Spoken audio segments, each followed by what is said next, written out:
Hey everyone! So today I want to talk about something that's been on my mind for... Oh, Lord. Hey everyone! So today I want to talk about something that's been on my mind for like a very long time now, that I have talked about, that I've cried over, that I have joked about, that I've written songs over, which is so cheesy, but whatever. And that is the idea of being grounded. In my sense, it's kind of literal to an extent, because I've been moving around so much. I'm gonna preface this with the fact that I don't like change. I don't like the idea of being settled into one thing and then having to gradually or instantaneously change into something else. I prefer the latter because I don't like the idea of having to wait until the change happens or the process of the change. I like point A to point B, but I don't like the bridge that I need to take in order to get there, if that makes sense. This past school year, I stayed in New York for the entire school year, save for like 10 days when I went to Israel and then a few conferences here and there in different places. At first it was really difficult because it was the longest that I had been away from home ever, which was really weird, but as time went on, it became easier and easier. But the thing is that by being away from home for so long, like this home in Los Angeles,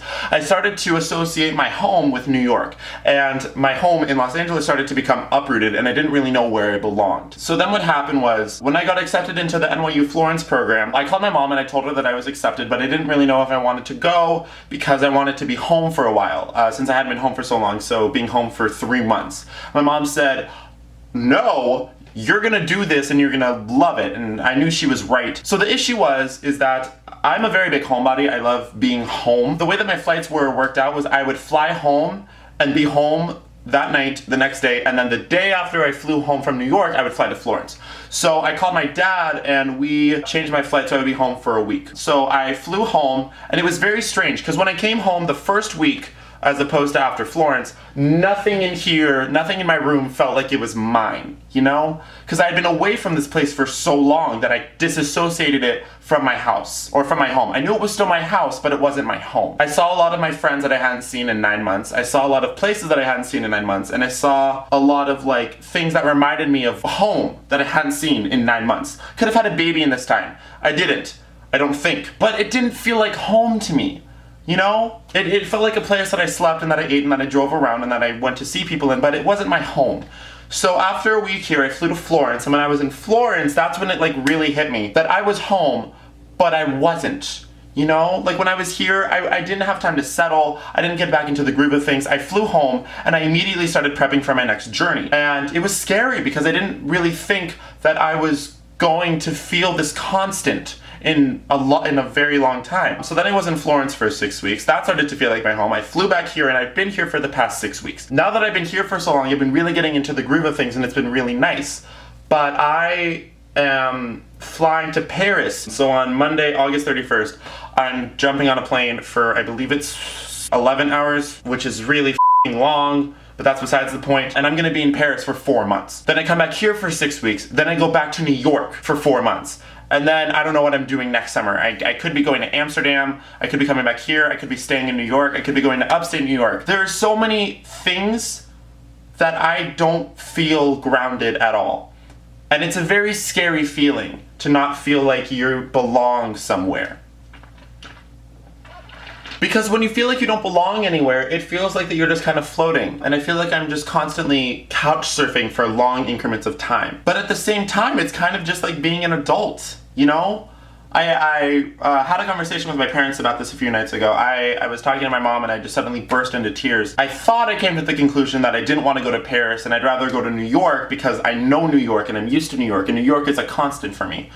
As much as a constant as it can be. And then I spoke to my parents and I realized that I'm going to Paris, which in itself, like, I have no reason to complain. I'm going to Paris for 4 months, which is just like, what? Another thing about me going to Paris is that I know a few people there, but I'm not close to any of them. And I'm basically going by myself, and I'm living in a place where I don't speak the language. And I'm going to be taking classes that aren't theater-oriented, and I'm going to be doing actual academics. And my weekends start on Thursdays at 4:30, so I'm going to be traveling all the time, which are all great things. Nothing about that is bad by any means. Please don't take that as though I'm complaining and whining. It's just that I don't feel like that I'm, at this moment in my life, able to pick a place and say, this is my home.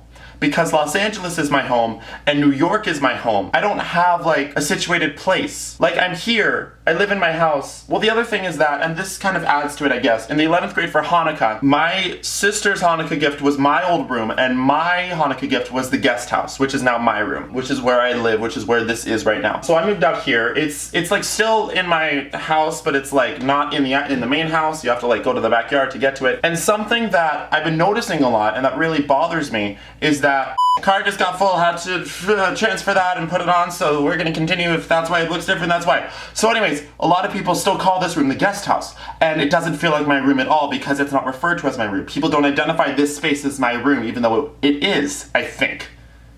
It was like 3 years ago, but now it's not. And it's just like, when I'm at home, like in this space, I want this to be my home. I don't want it to be a place where I don't have a room, if that makes sense. I like to have a place that I can call my own. And when I go back to New York in the spring, I don't have a room yet. I will, hopefully, but at this point, I'm just kind of waiting. And when I get on that plane in 13 days, I'm saying goodbye to this space and I'm saying hello to one halfway across the world, which is so weird because I don't know where my place is. That got kind of deep. Sorry about that. Sorry about it. Yeah, that's kind of it. I guess this is just kind of like a venting session. Does anyone else not feel grounded? Does anyone else feel this way, like they're just constantly in a whirlwind of moving and trying to figure out where they belong? Because that's me. I'm raising my hand, but you can't see it because it's above the frame. I'm also just really tall. Here. That's me. That's all. Thank you all for watching me blabber on for a few minutes. I'll be back later with other things. Yeah. Okay. See ya. That's different from what I normally do. Let me just bye.